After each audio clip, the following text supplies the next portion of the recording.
Shalom dan salam sejahtera. Bacaan renungan harian diambil dari buku Agar Kita Tidak Lupa. 2 April 2026, Kamis. Mari berdoa.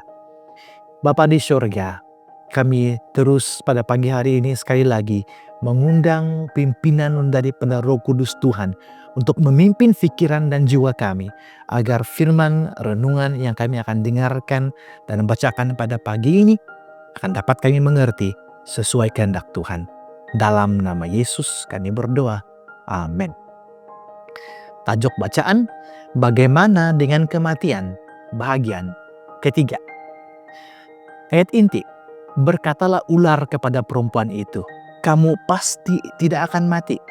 Kejadian 3 ayat 4. Dua aliran telah membawa kebenaran Alkitab mengenai kematian dan neraka ke dalam Adventisme Sabbatarian. George Storrs yang kita kenali sebelum ini sebagai penyokong utama gerakan bulan ke-7 telah merangsang salah satu daripadanya. Pada tahun 1837, Storrs telah menemui sebuah buku oleh Henry Grew yang membahas tentang nasib akhir orang jahat.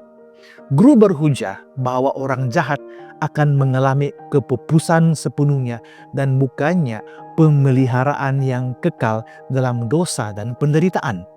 Sehingga waktu itu, Storrs tidak pernah meragui bahwa manusia memiliki jiwa yang abadi. Namun karya Grew mendorongnya untuk mengkaji Alkitab secara mendalam mengenai topik tersebut.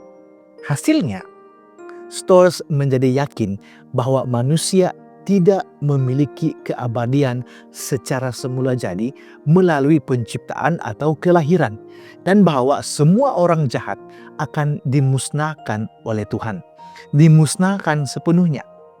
Beliau mula mempercayai apa yang dirujuk oleh ahli teologi sebagai conditionalisme, yaitu manusia menerima keabadian hanya melalui syarat iman kepada Kristus, dan annihilationisme, kemusnahan kekal terakhir bagi orang jahat dan bukannya pemeliharaan mereka dalam api neraka sepanjang zaman tanpa henti.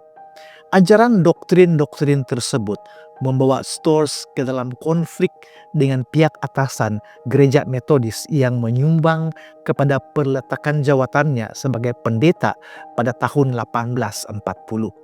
Storrs mengemukakan pandangannya dalam buku seperti An Inquiry, Are the Souls of the Wicked Immortal?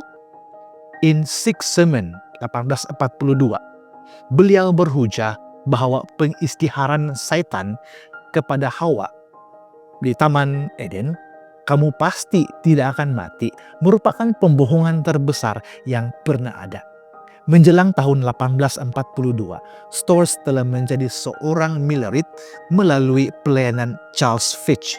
Malangnya, semua pemimpin Millerit kecuali Fitch bertindak balas dengan kuat terhadap pandangan Storrs. Pada 25 Januari 1844, Fitch menulis kepada Storrs mengenai keyakinannya.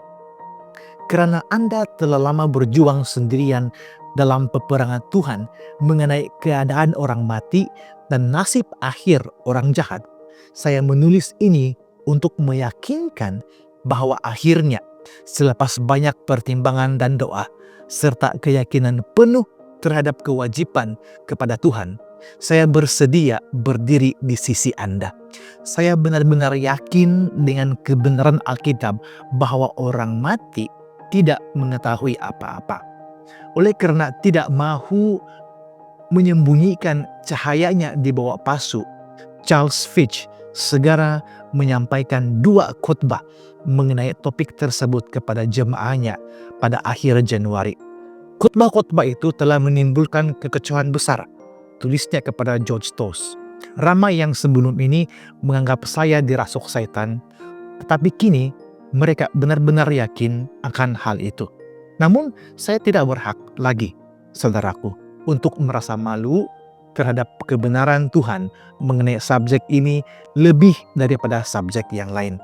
Seperti yang telah kita maklum, Sebelum ini, Fitch adalah seorang yang bersedia untuk berpegang teguh pada keyakinannya apabila dia yakin dengan ajaran Alkitab.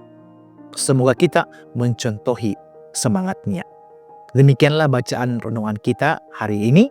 Tuhan memberkati kita semua. Amin.